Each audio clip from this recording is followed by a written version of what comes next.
বরিশাল সদর ৫ আসনের ধানের শীষের পক্ষে নগরীর ৩০ নং ওয়ার্ড সহ বিভিন্ন ওয়ার্ডে গণসংযোগ করেছেন বাস্তুহারা দল বরিশাল মহানগরের নেতাকর্মীরা।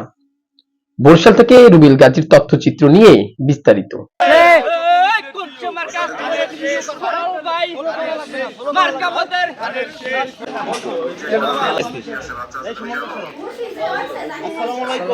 চাচি ভালো আছেন? আমরা বরিশাল সদর ৫ আসনের পক্ষ থেকে আসছি।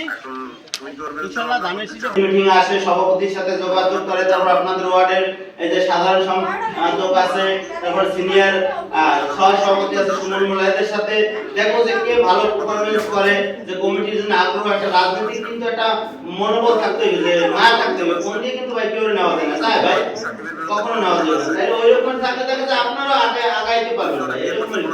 আমি কিন্তু এই যে আজকে বরিশাল মহানগর বাস্তবতার সভাপতি কিন্তু এমনিতে না, আমার কোনো কোর্স ছিল না ভাই, আমি কিন্তু এক্সপেরিয়েন্স হয়ে গেছি। কিভাবে হয়েছি, যে আন্দোলন ছিলাম 18 জুলাই, আমার যখন টেক্সটাইল ইঞ্জিনিয়ার কলেজের সামনে বয়ে কুপিয়েছিল, অনেক ভিডিও আপনারা আমার মনে হয় ফেসবুকে অ্যাড নাই যে আছে দেখছেন, যে তখন সদস্য সচিব জিয়াউদ্দিন শিকদার ছিল, তার পক্ষ কিন্তু আমার এই মাথা বসাই থেকে এই করতো 10টা সেলাই লাগছিল আর পেট, ওই কারণে হয়তো দলের মায়া ত্যাগ স্বীকার করছে, এই জন্য কিন্তু আমাকে দিচ্ছে।